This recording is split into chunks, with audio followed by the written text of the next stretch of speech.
vidéo, un nouveau suivi de lecture. On est le lundi 14 juillet et ça fait bien 2 semaines que je ne vous ai pas prise, tout simplement parce que pas forcément l'envie. Voilà, pas forcément l'envie. Sans compter que j'ai pas énormément lu ces 2 dernières semaines. J'ai vraiment repris la lecture fin de semaine dernière, donc il n'y avait pas trop d'intérêt à ce que je vous prenne réellement. Donc là, ça y est, j'ai repris un peu plus la lecture en espérant que du coup... alors je suis désolée, je lève les yeux, mais il y a un gros papillon de nuit là. Je sais pas si je vais pouvoir le mettre dehors, parce qu'il est hors de question que je le tue. Là n'est pas le sujet, pardon. Donc on se retrouve aujourd'hui pour ce nouveau suivi de lecture que j'ouvre. Les objectifs de cette semaine, c'est continuer des mangas, parce que là j'ai repris un petit peu les mangas, terminer ma lecture de romans en cours. Et en fonction de ça, je verrai si je me commande la suite ou pas. Voilà, ça fait pas partie de ma pile à lire des tomes 1, mais on va l'inclure dedans parce que c'est un tome 1 qui traîne depuis longtemps dans ma bibliothèque et j'attends vraiment de terminer ce tome 1 pour savoir si je prends la suite. Et donc voilà un peu l'objectif en tout cas de cette semaine. Mais avant de commencer, on va parler tout de suite de mes arrivées livresques, puisque je me suis procuré donc 6 livres et sur ces 6 livres, il y a donc certains qui étaient prévus, un qui n'était pas du tout privé au programme et l'autre c'était plus si je tombais dessus ou pas. Et j'ai également pour le coup réceptionné 2 projets participatifs, donc ça fait à peu près 9 livres, on va dire ça. Mais même si le plus gros pour le mois de juillet est arrivé, je m'autoriserai peut-être 1 ou 2 autres livres pour le mois de juillet, à voir, on verra en fonction de ce que je vais lire, de ce que je ne vais pas lire, voilà, parce que vous le savez maintenant, j'essaie d'être raisonnable en termes d'arrivée livresque par rapport à mon rythme de lecture, parce que oui, toujours ça déborde encore et que voilà, je ne veux plus que ça déborde, donc petit à petit les choses vont s'améliorer, donc voilà, bref. On est go pour les arrivées livresques. Donc le premier que je vous présente, c'est celui qui sort de ma zone de confort et qui du coup n'était absolument pas prévu au programme. Il s'agit donc de celui-ci qui est L'odeur des clémentines grillées de Lee Do-gu, donc aux éditions Point. Et là, on est dans du contemporain, mais littéralement dans une culture différente, puisque là, on est dans un roman écrit par une autrice sud-coréenne. Et donc ça se passe également en Corée du Sud. On va donc suivre une jeune femme qui s'appelle Ah-woon, qui suite à un burn-out va quitter Séoul et retourner dans sa campagne natale et y retrouver un camarade de classe de l'époque qui a ouvert une petite librairie un petit peu cachée, et à partir de là, voilà, va se nouer une relation, il me semble, souvenir, etc. Quelqu'un qui va peu à peu se reconstruire. On est un petit peu, je pense, dans la vibe des romans de Jenny Colgan, avec par exemple La petite boulangerie du bout du monde. Je pense qu'on est un petit peu dans cette vibe là, mais je suis pas sûre. En tout cas, le résumé me plaisait beaucoup, moins la couverture, mais le résumé me hypait de fou. Donc voilà, je me suis dit, sors un peu de ta zone de confort, ça te fera certainement du bien. Donc celui-ci, je vais essayer de le lire très très vite, au plus tard pendant mes vacances, donc au mois de septembre, mais on va essayer d'aller assez vite pour que j'ai toujours envie de le lire et que l'envie ne passe pas. Je me suis également procuré les tomes 4 et 5 d'un comptable à la cour qui sont déjà lus, et donc j'aime toujours autant ce manga. Je trouve qu'on a une bonne évolution en termes d'intrigue. Je trouve également qu'on a un univers qui se développe en termes politiques, en termes d'enjeux sociétaux, d'enjeux économiques également, et je trouve que l'univers se développe plutôt bien. L'intrigue également, je trouve que les protas également évoluent vraiment bien. Alors attention, là on a une relation entre nos 2 protagonistes qui se met en place, mais qui ne part pas sur des bases très saines. Littéralement, ça ne part pas sur des bases saines. Et d'ailleurs, la relation n'est pas extrêmement saine actuellement, donc arrivé au tome 5. Et Seiichiro, donc notre jeune héros, se rend bien compte que c'est pas très sain, qu'il va falloir qu'il prenne des décisions et qu'il mette en place, on va dire peut-être des règles, je dirais ça comme ça. Mais Seiichiro se rend bien compte que c'est pas très très sain et qu'il va falloir qu'il fasse quelque chose, mais il n'ose pas, voilà, il n'ose pas parce que il a trop de travail, parce qu'il a plein de choses à penser, parce qu'il trouve que c'est pas prioritaire non plus, et que même si c'est pas une relation très saine, il y a certaines choses qui lui plaisent dedans. Donc voilà, c'est pas très sain en termes de relation, mais tout le reste est hyper intéressant, donc moi j'aime beaucoup, je le conseille pas forcément à tout le monde, mais en tout cas moi j'aime vraiment ce manga. Donc là je les ai eus cette semaine, la semaine dernière, je les ai tout de suite lus, j'ai adoré, et je vais vraiment continuer parce que franchement j'aime beaucoup ce manga. Donc celui-ci était prévu au programme également, mais c'était le livre, ouais bon, je le prends si je le trouve. Si je le trouve pas, c'est pas grave. Donc finalement, je l'ai trouvé. Il s'agit donc de la Bibliothèque des Ombres de Rachel Moore. Et ce qui me hype ici, c'est une histoire de fantômes. Et je suis fan des histoires de fantômes. Donc voilà, c'est un peu beaucoup pour ça que je me suis procuré ce livre. On va suivre cette jeune femme qui rentre dans l'université de ses rêves, qui est donc l'Académie Radcliffe, l'une des écoles les plus hantées des États-Unis. Et donc Esté y va parce que apparemment son père y est décédé ou je ne sais plus trop quoi, donc bref. Et un jour elle va tomber sur un fantôme qui va voler un livre et l'école va dire que c'est elle qui l'a volé. Donc elle va essayer de récupérer le livre que ce fantôme a volé et je n'en sais pas plus. Ça a l'air fun, ça a l'air de se lire assez vite. En plus il est sorti en format poche, que demande le peuple.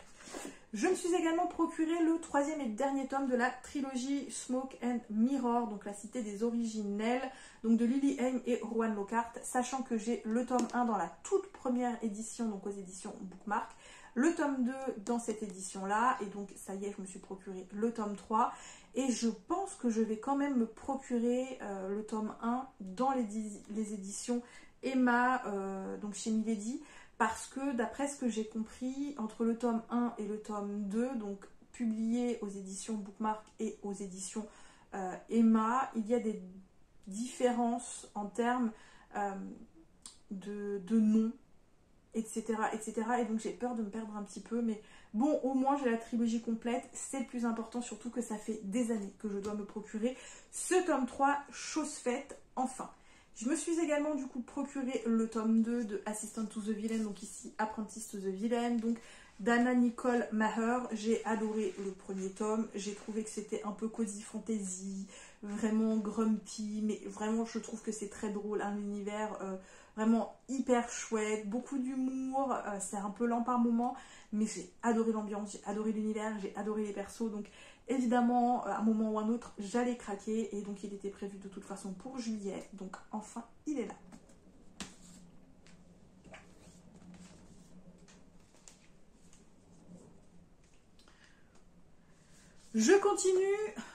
Je continue du coup par les projets participatifs que j'ai réceptionnés. Le premier, c'est donc celui-ci. Il s'agit donc de Northern, c'est ça, Northern, pardon. Donc le tome 1, c'est Le guerrier sans âme de Orpheline. Et honnêtement, celui-ci, je l'attendais depuis extrêmement longtemps. Ça doit bien faire 6-7 ans. Voilà, donc c'est très long.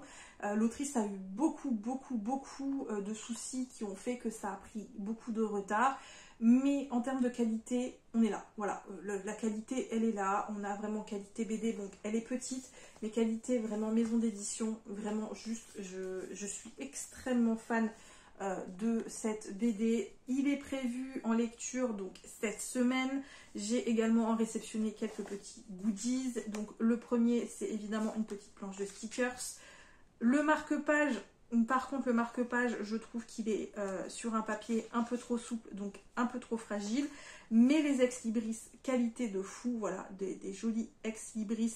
Et vous ne le voyez pas, mais ils sont pailletés scintillants. Et vraiment, je suis très fan. Vraiment, les illustrations sont de toute beauté. Donc là, on a nos deux protas principaux. Donc la jeune femme s'appelle Sandre et le jeune homme s'appelle Faust, il me semble. Et donc ici, on est dans un univers de fantasy un peu nordique, avec mythologie nordique. Pas un peu, mais vraiment mythologie nordique.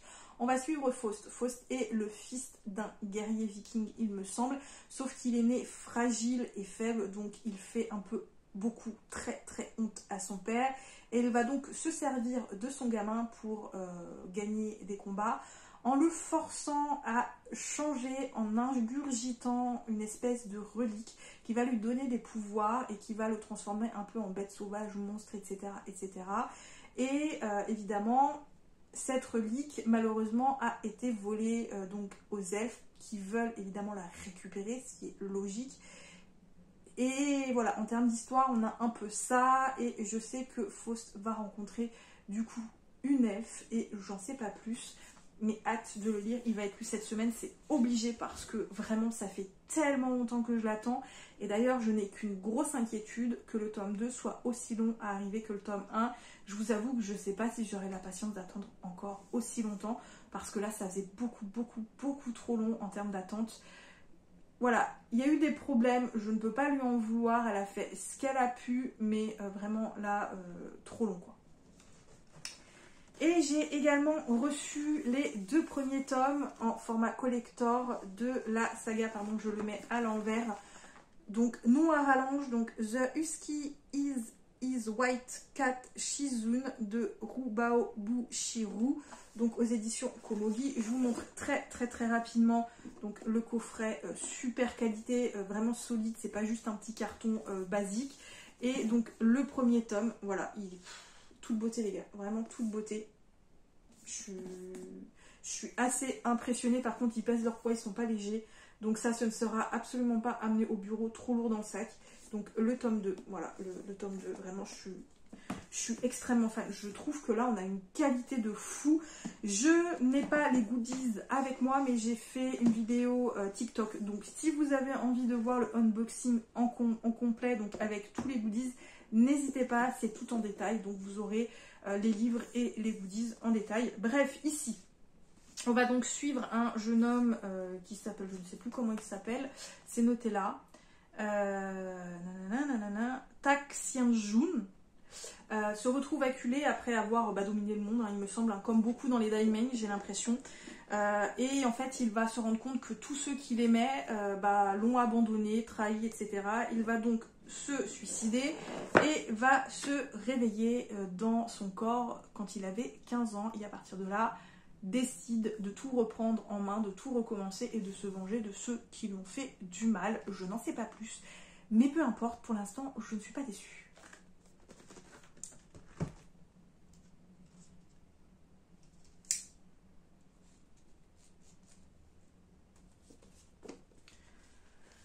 Du coup, on va reprendre en termes de lecture ce qui a été fait. J'ai donc repris le manga depuis le début de Spy X Family de Tetsuya Endo aux éditions Kurokawa. J'ai donc déjà relu les 4 premiers tomes. Cette semaine, j'ai prévu de lire le tome 5, 6 et si j'ai le temps, le tome 7 pour vraiment me remettre en mémoire tout ce que j'ai déjà lu et plus ou moins l'intrigue, les personnages et où ça en était. Parce que là, j'ai 14 tomes à lire donc en tout. Donc il faut vraiment que je me rattrape.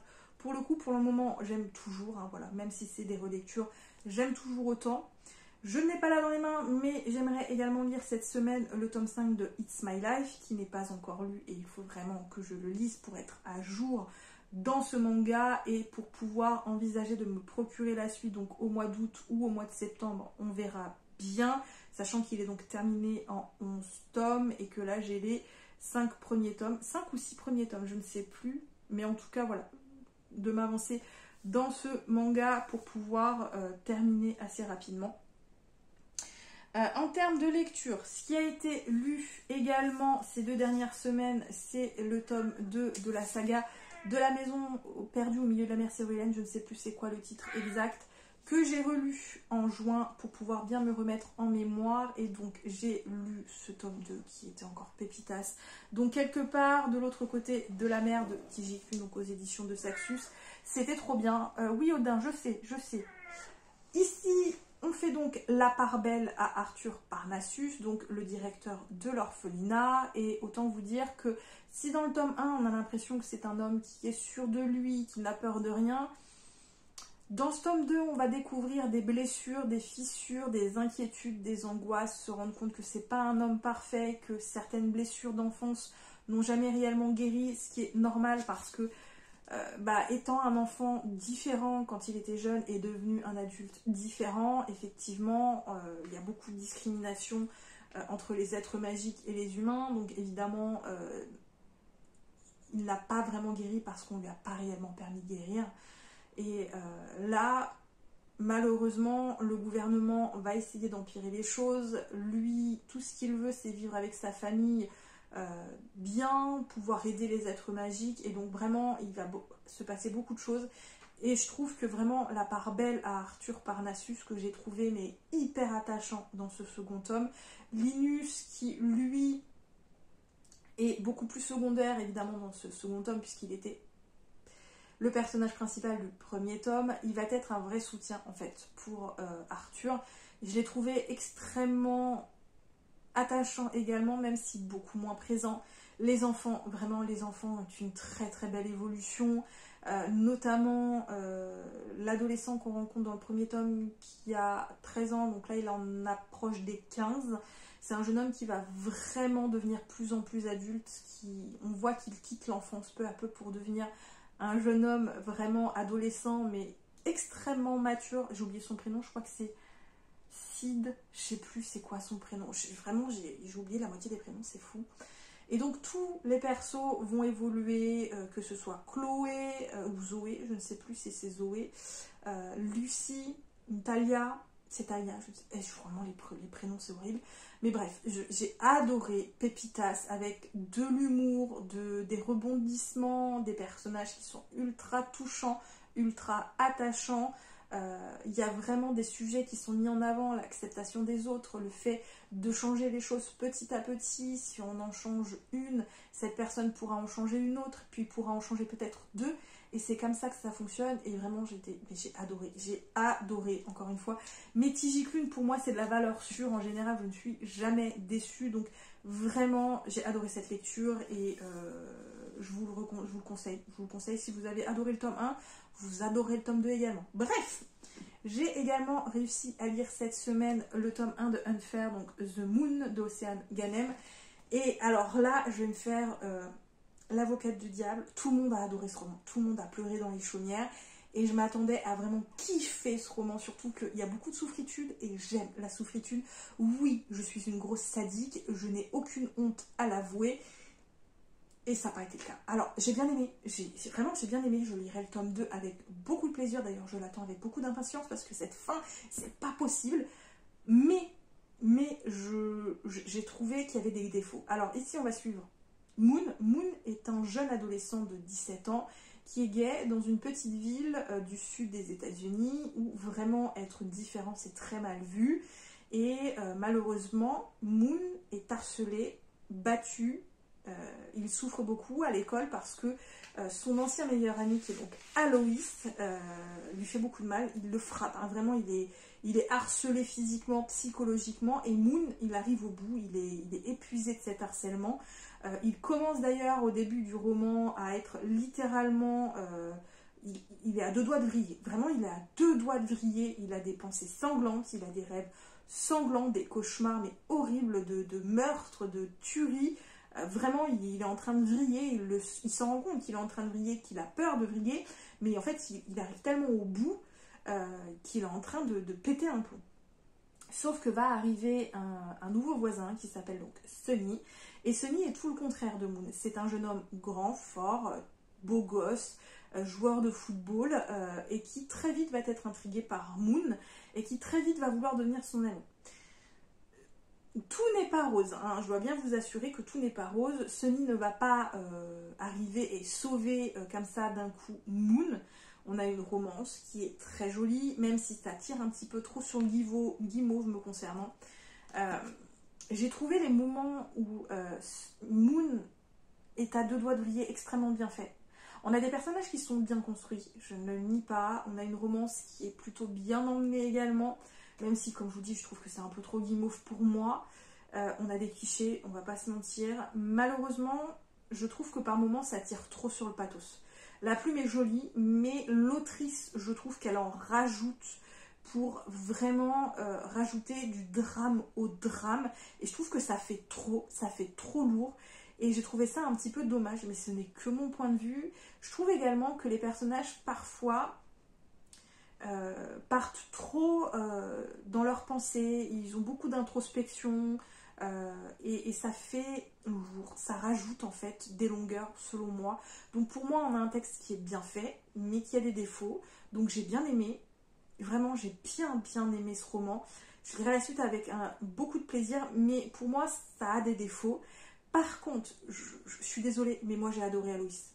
Aloïs, c'est le pire personnage du monde. Hein. Il est méchant, mais j'ai trouvé que dans sa méchanceté, il y avait une complexité sur le personnage qui était extrêmement bien amenée. Peu à peu, on découvre qui est Aloïs et qu'est-ce qui fait qu'il est devenu ce personnage-là. Vraiment, j'ai trouvé que c'était un personnage hyper complexe. Je le trouvais même plus complexe que Moon. C'est pour vous dire, et j'ai adoré le détester, hein, parce que clairement c'est un monstre. Quand je dis que je l'ai adoré, j'ai pas adoré la personnalité du gars, mais j'ai adoré la façon dont c'est emmené, sa complexité. Je l'ai trouvé génial. Je l'ai trouvé... L'autrice, elle a très bien rendu en fait ce personnage, qui est un monstre, mais pas que. Parce qu'on se rend compte que il est tel qu'il est, pas uniquement par lui-même en fait. On se rend compte que beaucoup de choses ont fait que le mec est devenu un monstre. Attention, ça n'excuse en rien le personnage.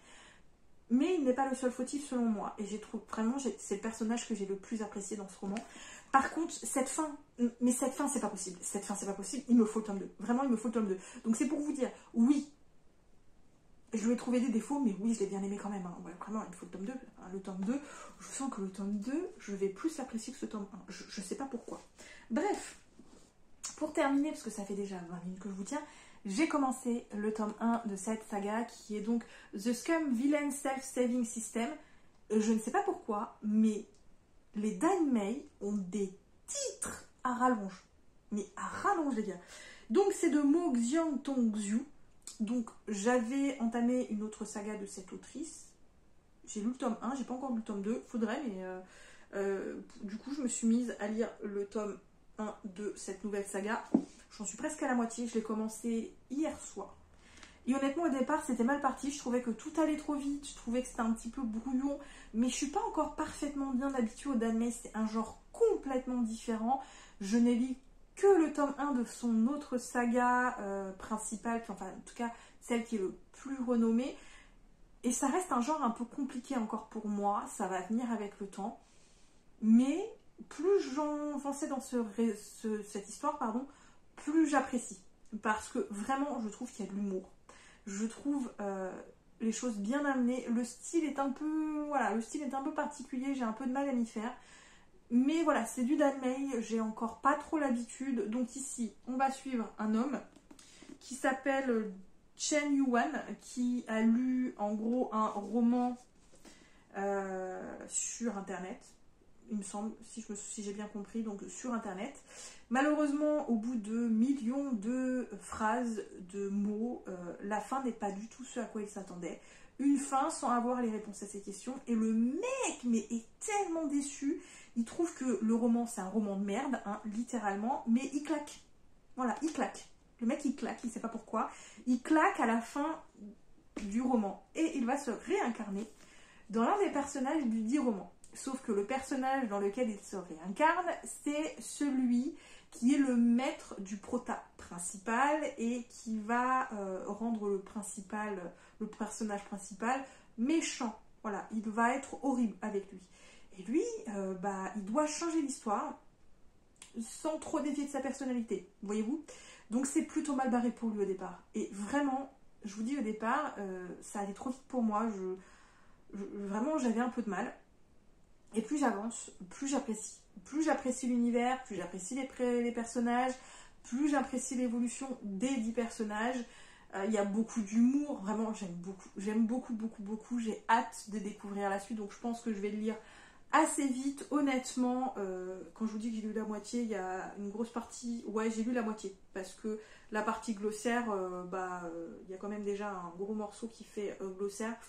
Donc j'ai lu la moitié, pour l'instant j'aime beaucoup, donc je pense que je vais lire assez vite, mais je vous en parlerai quand je l'aurai terminé. Bref, je m'arrête là parce que ça fait déjà pratiquement 30 minutes que je vous ai les gars. Ce premier rush est long. Je vous laisse là et je vous retrouve très prochainement du coup pour la suite de ce suivi. Hey, on se retrouve, on est mercredi 16 juillet. J'ai avancé dans mes lectures. Alors pour l'instant j'ai pas encore terminé les lectures que j'ai en cours. En termes de graphique, j'ai prévu sur tout ça ce week-end. Donc en termes de graphique, j'ai pas avancé. Par contre j'ai avancé sur 2 lectures. Donc la lecture qui est en cours, qui est donc celle-ci, qui est le premier tome de The Scum Villain Self-Saving System de Mo Xiang Tongzhu, donc aux éditions Bookmark. J'en suis à 197 pages, sachant qu'il fait 300 pages. Donc il me reste une centaine de pages et ça va se lire vite. Sans compter que, je vous montre très très rapidement un petit peu en termes de typo et de marge comment ça se présente. Voilà, c'est large en termes de marge. La typo est assez grosse également. Donc en termes de facilité de lecture, ça passe tout seul, c'est agréable à l'œil, ça ne fatigue pas et je trouve que vraiment ça facilite beaucoup la lecture.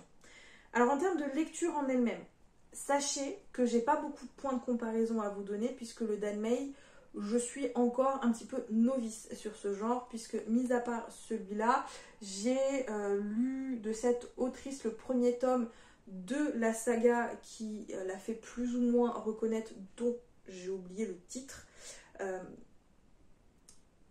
mais de cette autrice en tout cas je trouve que pour un premier pas dans le Danmei, celui-ci est plus simple. Celui-ci est beaucoup plus simple d'approche, en tout cas pour ceux qui n'ont pas l'habitude, que sa saga principale, sa saga la plus connue, parce que je me souviens que le premier tome m'avait quand même beaucoup perdu. Il m'avait beaucoup perdu avec tous les termes, les terminaisons de mots, les personnages avec 3 prénoms différents, un univers que je trouvais quand même assez complexe parce que pas habituée.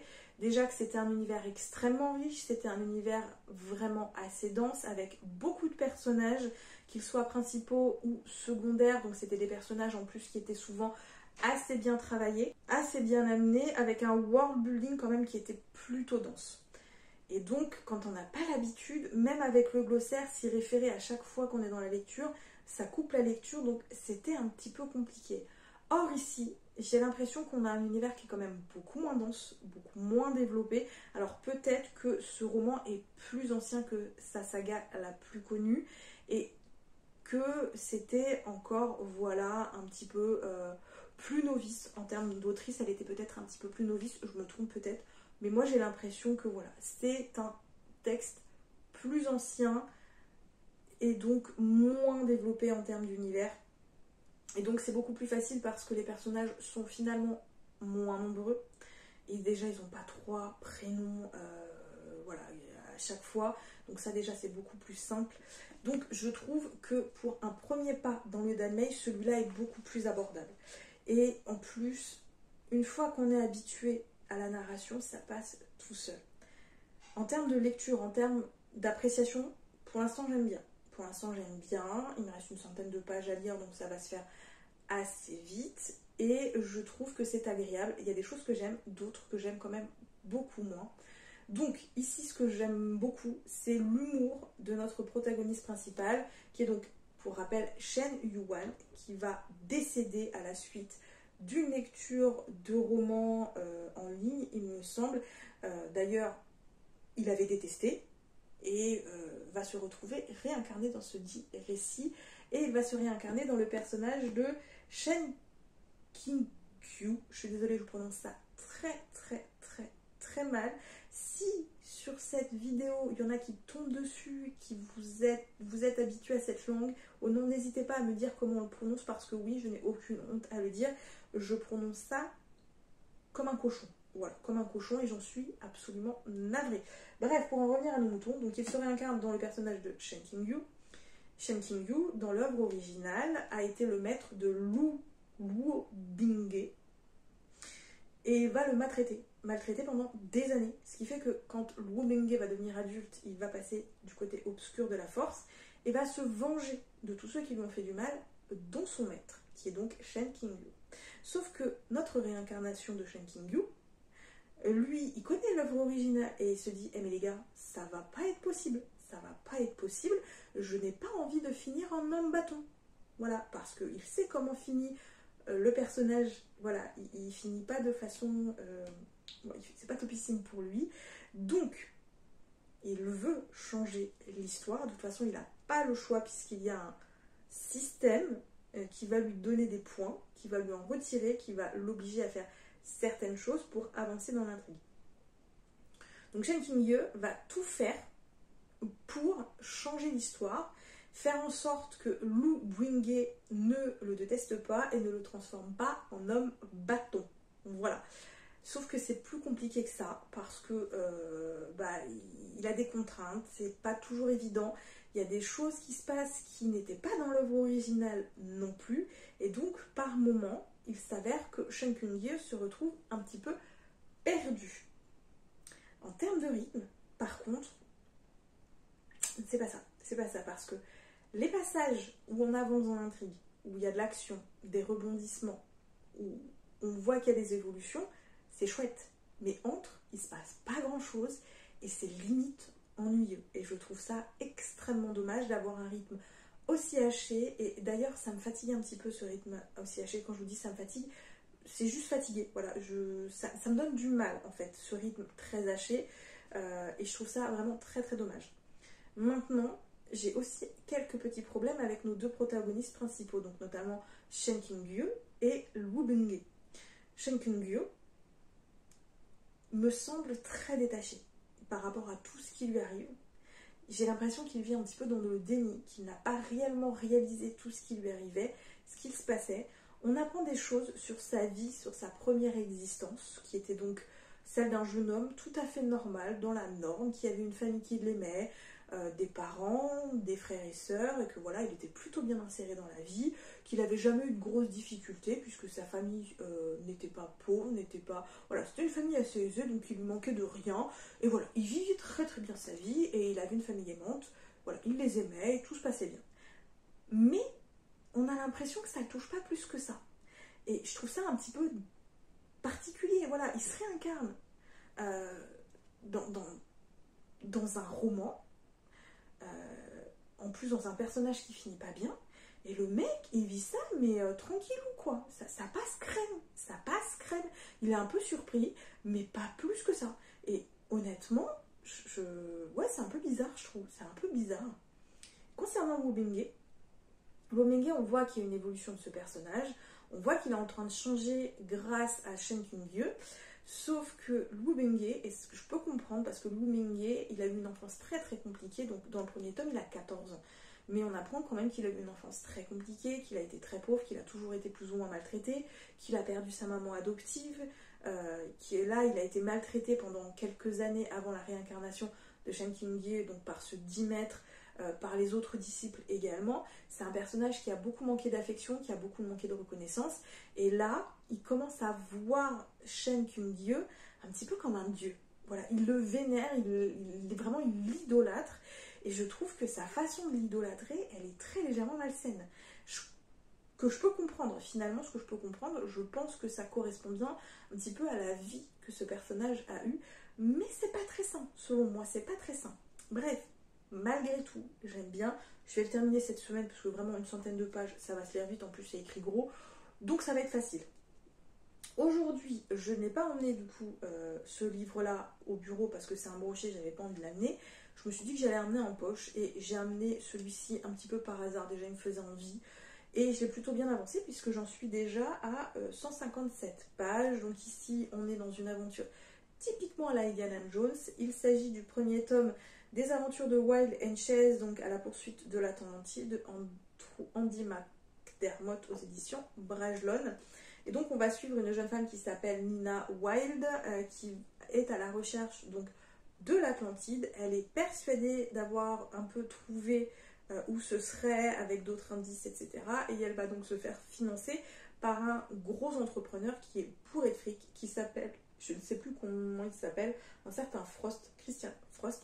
Et il va donc embaucher également un certain Eddie Chase, qui faisait partie des forces armées anglaise, pour lui servir de garde du corps. Donc Anina. À côté, on a des personnages, donc notamment Giovanni Cobras, qui est également à la recherche de l'Atlantide, mais pas pour les mêmes raisons que Nina Wilde. Et clairement, il ne veut pas que Nina Wilde trouve l'Atlantide et il veut clairement la faire disparaître du paysage de toutes les façons possibles et inimaginables. Honnêtement, je suis mitigée. Pour l'instant, je suis très mitigée. Alors, je le lis, ça se lit bien, ça se lit vite. On a un roman plein d'actions, plein de retournements de situation, ça explose de partout, il y a des courses-poursuites, il y a des combats, ça tire de partout, il y a des morts, il y a des indices. Vraiment, on est dans la vibe Indiana Jones à fond, on est vraiment dans le roman d'aventure. Le problème, c'est que j'ai du mal avec la narration qui, selon moi, est par moments très désuète. C'est un roman qui date des années 2000, il me semble, voire 2000, un petit peu plus proche des années 2010, il me semble. En tout cas, je crois que le premier en France a été publié dans les années 2010, si je ne me trompe pas. Brajlon 2018. Ah bah non, il est plus récent que ça. Mais en anglais, il est paru en 2007. Donc c'est pas un roman qui est très très très récent. Et honnêtement, en termes de narration, ça se sent, ça s'entend, ça se lit. Y a des tournures de phrases qui, moi, me semblent un peu vieillottes. Donc la narration me perturbe un petit peu. Maintenant, on a également quand même pas mal de clichés. Le traitement de la femme par moment des personnages masculins me perturbe un petit peu. Mais ça peut encore se concevoir dans ce type de roman et dans les actions qu'il peut y avoir dans ce roman. Mais voilà, j'ai un peu de mal à m'attacher au personnage, j'ai un peu de mal avec la narration. Malgré tout, ça se lit bien, ça se lit vite. C'est un roman qui n'est pas prise de tête. C'est un roman où clairement, il n'y a que de l'action. Vraiment, il y a beaucoup, beaucoup, beaucoup d'action. Et en termes d'action, on n'est pas déçus. Vraiment, on n'est pas déçus. Vibe Indiana Jones à fond, les gars. Mais à fond, à fond, à fond. Donc, demain, je le continuerai puisque je vais l'emmener au boulot. Donc, voilà. Bref, je vais vous laisser là parce que je dois continuer de monter le suivi de lecture que je dois vous publier pour demain ou après-demain et je vais absolument le faire pour cette semaine. Donc je vous laisse là et puis je vous retrouve pour la suite de ce suivi de lecture très prochainement. Salut tout le monde, on se retrouve le dimanche 27 juillet et oui, ça fait plus d'une semaine que je ne vous ai pas prise puisque la dernière fois ça devait être le 16 juillet, donc il y a une semaine et demie. Sachez que j'ai plutôt bien avancé mes lectures en fin de semaine dernière, mais cette semaine je n'ai rien lu. Voilà, cette semaine il n'y a absolument rien qui me faisait réellement envie, que ce soit en graphique, que ce soit en roman, que ce soit en webtoon.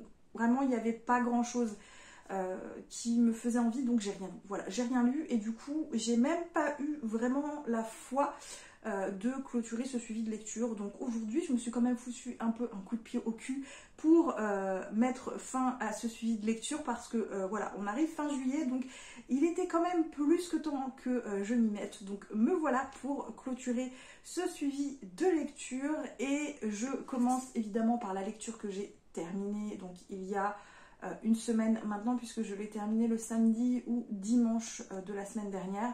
Donc c'est le premier tome de The Scum Villain Self-Saving System. Et si j'ai trouvé la première partie un peu mitigée avec des longueurs où il se passait pas grand chose, la seconde partie, voilà, il se passe quand même pas mal de choses dans la seconde partie. On a enfin un peu plus d'action, on a une intrigue qui avance également un peu plus, on a des rebondissements, quelques petites révélations.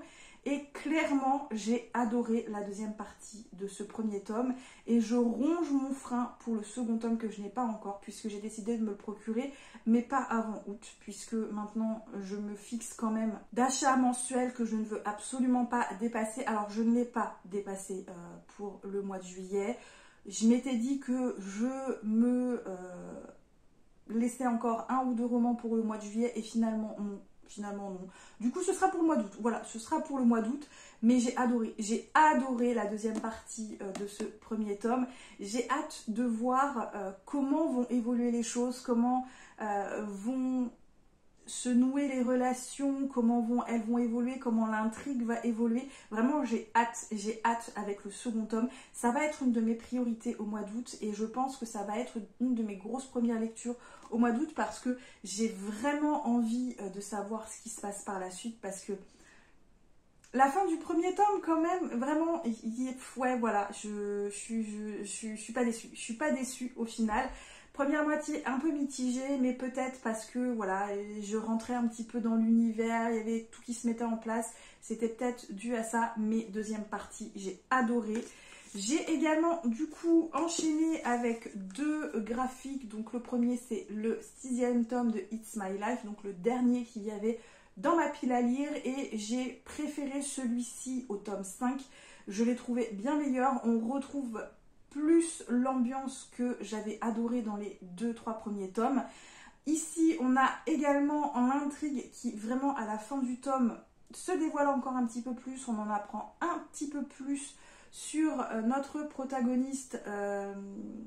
J'ai oublié le prénom. Noé, enfin la gamine, je sais plus comment elle s'appelle la gamine. Je ne sais plus du tout, mais c'est pas grave, voilà, je sais plus, attendez, je vais voir si je retrouve son prénom. Est-ce qu'ils le disent là? Donc, le papa d'adoption, ça reste Astra, donc l'ancien paladin.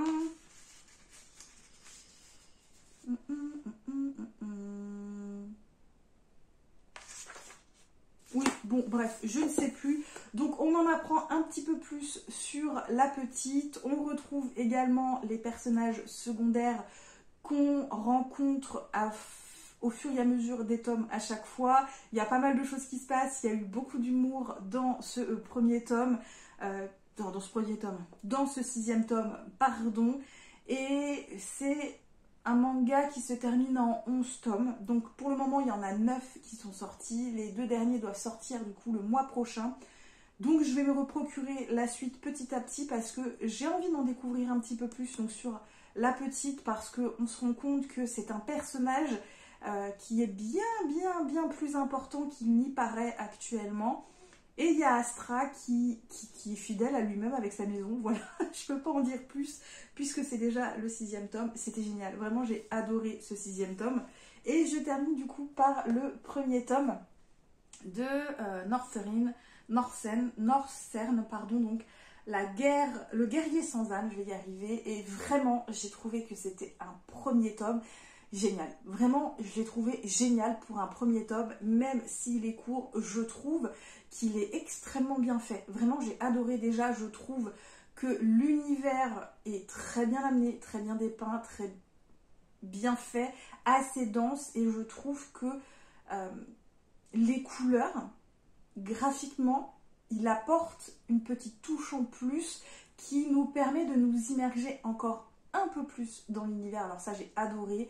J'ai adoré l'intrigue qui se met en place, j'ai adoré les personnages, j'ai adoré l'univers.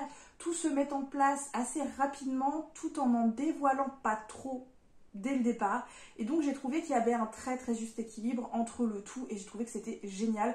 Donc ici, on est dans un univers de fantasy, plutôt viking, plutôt historique. Et on a donc 2 peuples qui ne s'entendent pas, donc les elfes et les hommes. Et on va donc suivre notamment Faust. Faust est le fils d'un grand guerrier, également Jarl, donc un viking. Sauf que c'est un enfant que son père déteste parce qu'il est malheureusement malade.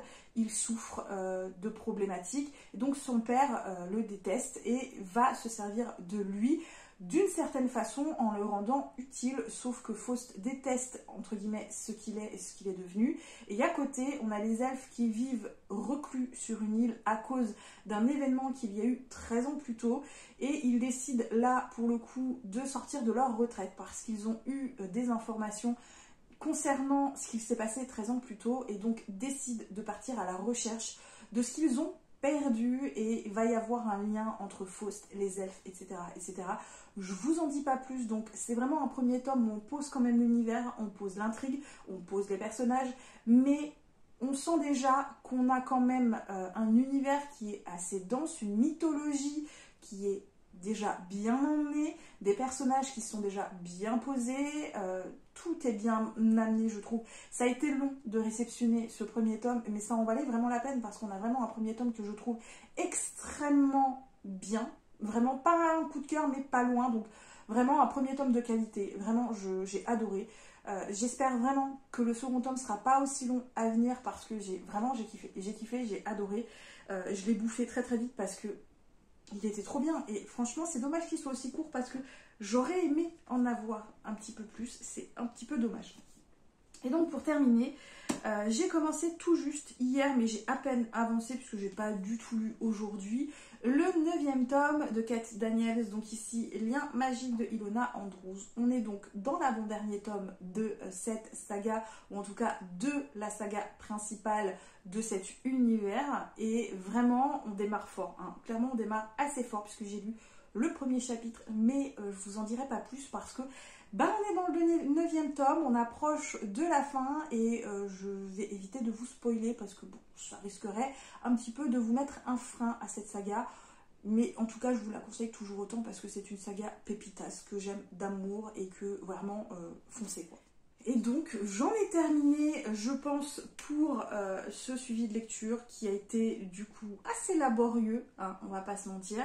Je vous retrouve du coup dans une prochaine vidéo quand je ne sais pas, est-ce que ce sera un suivi de lecture ou pas, on verra bien.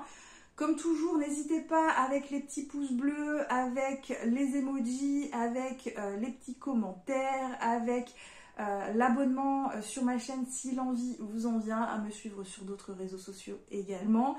Moi comme toujours, je vais vous souhaiter de très très bonnes lectures, à très bientôt pour de nouvelles vidéos et